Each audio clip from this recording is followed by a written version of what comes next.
tidak terbukti secara sah dan meyakinkan bersalah melakukan kejahatan yang didakwakan dalam dakwaan ke-1 atau dakwaan kedua.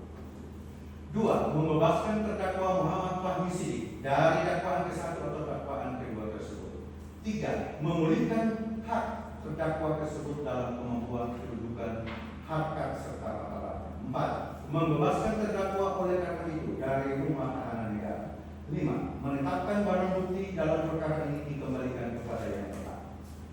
6. Membebankan biaya perkara ini kepada negara. Subsidiar mohon keadilan. Akhirnya, demikian pembelaan hukum tim penasihat hukum terdakwa dan semoga menjadi bahan pertimbangan majelis hakim dalam menjatuhkan putusan dalam perkara ini. Nasib terdakwa Muhammad Fahmi Sidik kami serahkan kepada pertimbangan majelis hakim yang mulia. Akhirnya, sambil menunggu putusan majelis hakim, kami doakan semoga Tuhan yang Maha Esa dan Maha Adil memberikan hikmat dan akal budi kepada majelis hakim dalam memutus perkara ini.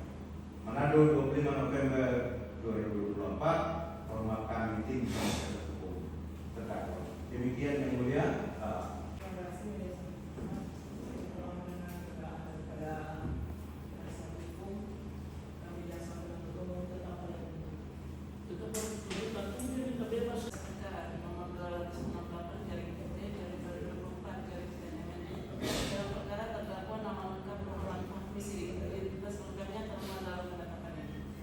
Bahwa sebelumnya terdakwa tidak ditahan dalam perkara ini karena ditahan dalam perkara 262/B/2024/PNMD.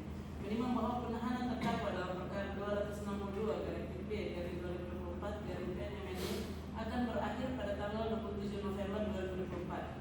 Menimbang bahwa terdakwa telah didakwa melakukan tindak pidana sebagaimana diatur dalam pasal 378 KUHP atau pasal 372 KUHP. Menimbang bahwa untuk kepentingan pemeriksaan perlu mengeluarkan surat perintah penahanan terhadap terdakwa tersebut di atas. Memperhatikan pasal 26 ayat 1 yungto pasal 21 ayat 4 Undang-Undang Nomor 8 Tahun 1981 tentang hukum acara pidana. Menetapkan 1. Memerintahkan untuk melakukan penahanan atas terdakwa Muhammad Fahmi Sidik dalam tahanan rutan paling lama 30 hari dihitung sejak tanggal 28 November 2024 sampai dengan tanggal 27 Desember 2024. 2. Memerintahkan agar salinan penetapan ini segera disampaikan kepada terdakwa dan keluarganya. Demikian ditetapkan di Manado pada tanggal 25 November 2024 terkait majelis hakim. Terima kasih.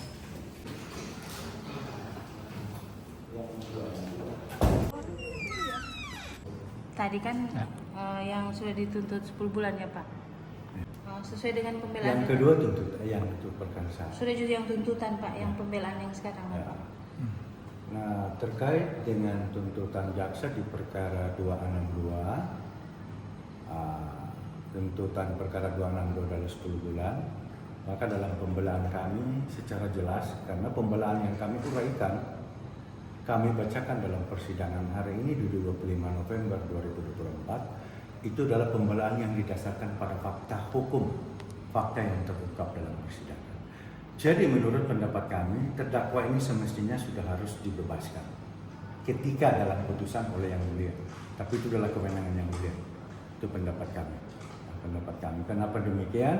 Karena dari uraian fakta itu terdakwa tidak pernah menawarkan apa-apa terhadap si saksi korban. Mereka yang datang sendiri, mereka yang menawarkan, dan siapa yang memfasilitasi itu berhubungan dengan terdakwa tidak ada hubungan. Mereka tertarik karena terdakwa ada hubungan baik dengan para petinggi, ya, para petinggi. Sehingga dengan demikian mereka berusaha bagaimana caranya untuk bisa meloloskan adiknya yang akan masuk ke Angkatan Laut. Itu saja. Yang pada prinsipnya bahwa sebetulnya tidak ada istilahnya, tidak ada sebagaimana yang didakwakan dituntut oleh jaksa penuntut umum bahwa saksi si terdakwa Fahmi itu melakukan tindak pidana penipuan sebagaimana yang dimaksudkan dalam baik dakwaan maupun tuntutan. Jadi mestinya harus dibebaskan karena tidak ada sesuatu yang bersangkutan menggerakkan orang lain. Nah itu. Terkait surat-surat Pak yang di kepolisian Pak, surat apa aja?